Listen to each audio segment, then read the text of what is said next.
Antônio. Temperatura é de 20 graus e 2 décimos.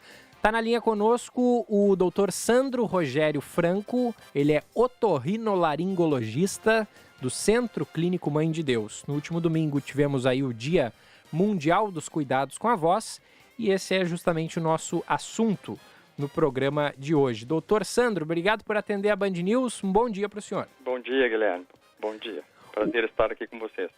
O prazer é todo nosso. Bom, doutor, para começar, né, tem muitos mitos, muitas verdades sobre os cuidados que devem ter com a voz. Quais são alguns dos principais, hein, doutor? Bom, essencialmente nós estamos num período de gradiente brusco de temperatura, né? Isso talvez seja a coisa que mais acometa a voz das pessoas e a laringe, enfim, em função da gente morar num lugar onde as temperaturas e a umidade relativa do ar tem oscilações importantes, né? Então, isso acaba sendo, a maior parte dos sintomas, para a nossa sorte, são benignos, né? Mas, claro que a gente está vivendo um momento onde existe uma campanha mundial, na verdade, que felizmente começou no Brasil, né? Em 99, que foi o Dia Mundial da Voz, e a gente mantém uma campanha até o mês de julho, relacionado essencialmente às questões de câncer de boca e de garganta, né? Que é o cuidado máximo que a gente tem que ter com essas afecções, né? Agora, os casos mais comuns, né, são os de pessoas que acabam ficando afônicas. Sim. E daí tem certas, digamos, tradições de métodos extramedicinais que buscam aí resolver ou atenuar o problema. Por exemplo, gargarejar vinagre com sal e água morna. Funciona? Então, são mitos, né? O que essas substâncias fazem, né? O sal, por excelência, assim, ele é uma substância hipertônica, ela diminuiria um pouco do edema, dá uma sensação de alívio. Mas a gente tem que lembrar que a garganta ela é suscetível a gradientes bruscos, né? O próprio ressecamento da orofaringe faz a gente ter sintomas, né? O pigarro, enfim. Então, talvez como um paliativo possa servir, mas a gente costuma não indicar isso, né? Essencialmente, a garganta sofre por dois mecanismos básicos. Um, pela obstrução nasal e a respiração oral de suplência, e talvez algumas outras coisas relacionadas ao refluxo gastroesofágico. Esses são os dois carros-chefes dos problemas que acontecem com a nossa garganta, né? E a gente, sabendo que é um período que que a gente sofre muito assim com gradiente brusco de temperatura, é o cuidado extremo com a temperatura, com o ar-condicionado, são as coisas que a gente mais cuida, né? As mudanças de microclimas, por assim dizer. Esse é o carro-chefe dos problemas. Olha só, nosso ouvinte aqui, a Neuza, fez uma boa pergunta. E é comum essa percepção. Substâncias químicas, como por exemplo, consumo de cigarro, alteram a voz? A pessoa que fuma, ela tende a ter uma voz diferente? Às vezes diz que o fumante tem uma voz assim, mas... É verdade isso? Sim, eu acho que é muito oportuno e muito pertinente esse questionamento. Porque, assim, a coisa que mais atemoriza uma pessoa que fuma, e a gente tem que respeitar o tabagismo como vício, né? É uma droga lícita, ela não emburrece, ela mantém a vida social das pessoas. Muita gente que começou a fumar numa época em que era charmoso fumar, né? Hoje em dia isso é um hábito que está um pouco mais proscrito, mas a gente tem que respeitar, porque não é um vício fácil de a pessoa largar, né? Assim, é muito fácil para um médico no consultório dizer, se tu abandona o tabagismo, tu emagrece, e não são coisas muito fáceis de serem feitas, né? Justamente por isso que até o mês de julho existe essa campanha.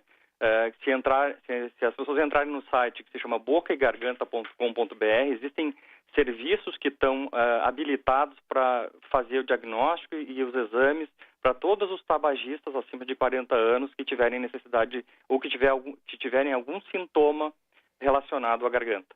Porque a coisa mais, talvez a atitude mais útil na prevenção e no diagnóstico e na cura do câncer de laringe, de garganta e de boca, enfim, que estão estritamente relacionados ao tabagismo, ou pelo menos tem uma correlação muito, muito estreita com o tabagismo, é o diagnóstico precoce, né? A gente hoje tem condição de curar uma imensa maioria dos pacientes que é onde se diagnostica de uma forma precoce, né?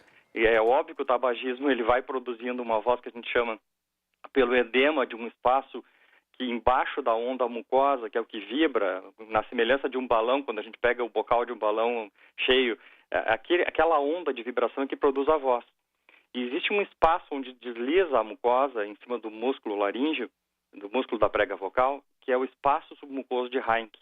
Esse espaço ele edemacia e a prega vocal fica com um certo babado, por isso que aquela voz grave do tabagismo, muitas senhoras vêm ao consultório queixando de que são confundidas com um homem ao telefone, porque a voz vai ficando mais grave. Então, é fácil não só para um otorrinolaringologista, mas para qualquer pessoa que conviva, perceber essa mudança do pitch vocal, que é a frequência fundamental da voz.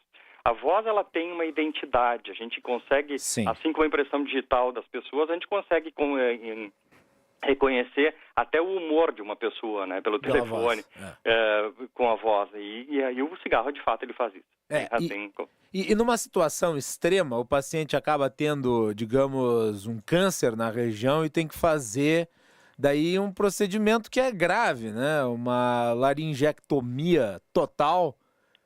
E daí tem que, para poder falar, passar a usar um aparelho. Sim, o extremo ele é atemorizante, assim, né? É drástico. A cirurgia de cabeça e pescoço está habituada a cirurgias mais drásticas. As laringectomias parciais ou totais, de fato, elas impossibilitam a pessoa do ato de fonação, né? E a gente sabe que a voz, ela é o espelho da nossa alma, assim, né? Dificilmente a gente consegue viver bem e feliz sem poder falar, né? Uns mais, outros menos, mas enfim. Eu vou dizer que eu viveria mais feliz se algumas figuras públicas falassem menos. É verdade. Mas mais por autocontenção da própria voz do que por problemas de saúde. É verdade. Deixando aqui bem claro. E às vezes com o significado das coisas que dizem, né? Eu concordo contigo. Mas para nossa sorte, por isso que assim se bate muito nisso e por isso essa campanha, né? A gente tem orgulho de que esse Dia Mundial da Voz iniciou no Brasil, né? E agora está se estendendo para esse mês de cuidado com a voz, porque o diagnóstico inicial, mesmo de um carcinoma epidermóide que é grave, ele é curável na prega vocal, né? Sim. Às vezes até nem cirurgia precisa. Às vezes tu consegue, com outros tratamentos adjuvantes, assim, curar realmente o câncer sem que a pessoa tenha nenhuma perda das funções laríngeas de deglutição, né, que também são importantes, e principalmente da voz. Né? Nós mencionamos antes aqui, doutor, a gagueira. Sim. Que é muito frequente, diga-se de passagem. Uhum. Como é que o senhor, que é otorrino, lida com pacientes que têm isso? O que o senhor recomenda? A fonoaudiologia, ela é uma solução possível? Sim.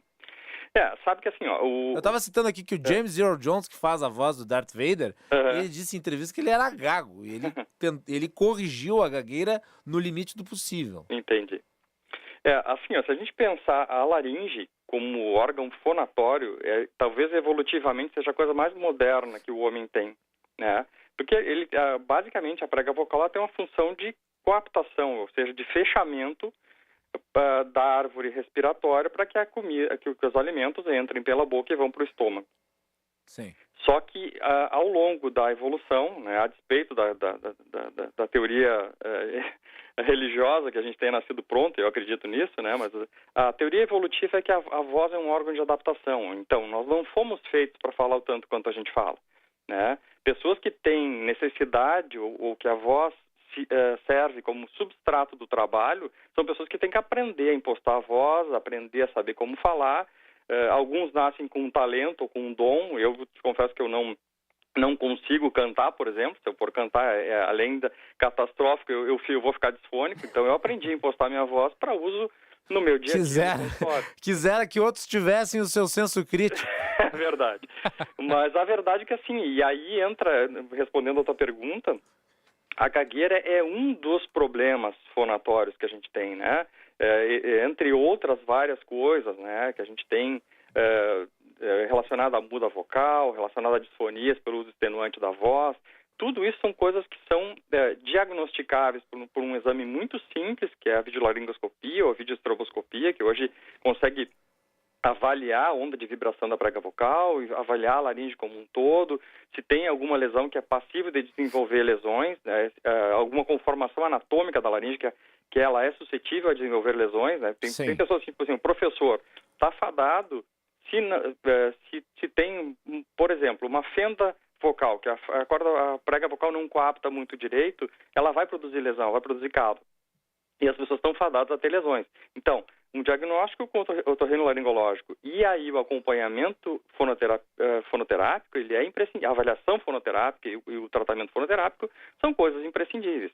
E dentro desse rol entra a gagueira, né, só para não te deixar sem resposta, mas também com relação a coisas de ordem psicoemocional. A gente sabe que a gagueira ela passa muito por esse viés aí de ansiedade, de outras coisas cognitivas, enfim.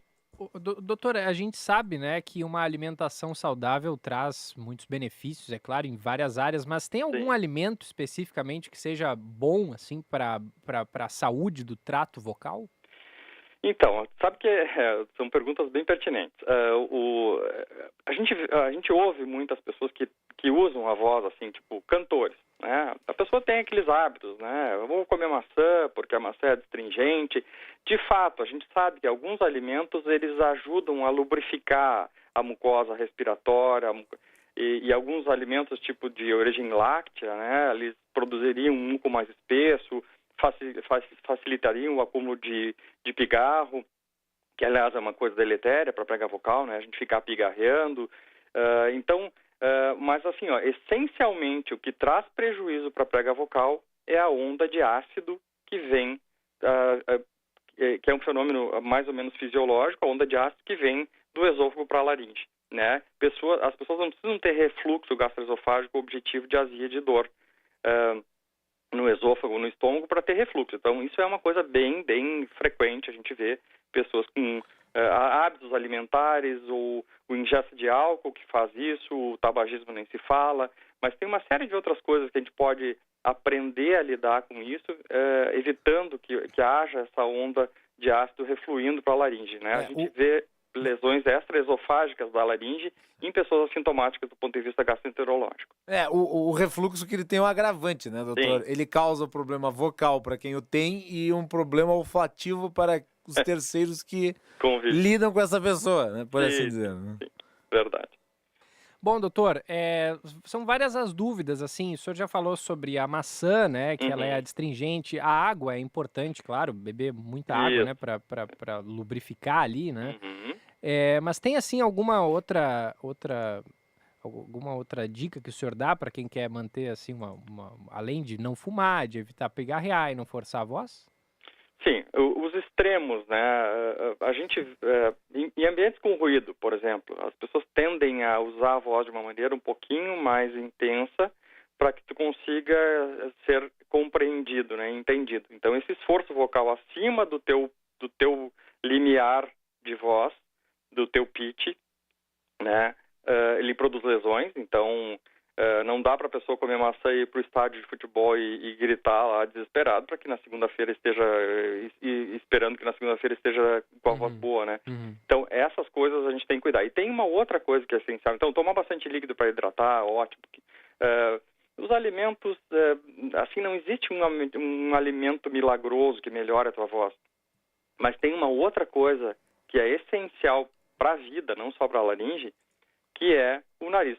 Precisa funcionar bem, né? A gente vê muitas pessoas no consultório de otorrinolaringologia que vêm por queixa crônica, irritação crônica da voz, e quando a gente pergunta do nariz, a resposta é respiro normal, doutor. O que é o normal? A pessoa nunca teve outro nariz para saber como é que se respira. E hoje, muitas vezes, as pessoas vêm ao consultório, às vezes com a pretensão até de fazer uma cirurgia de amígdala. Infelizmente, a amígdala ela acabou virando vilão ao longo de décadas, né?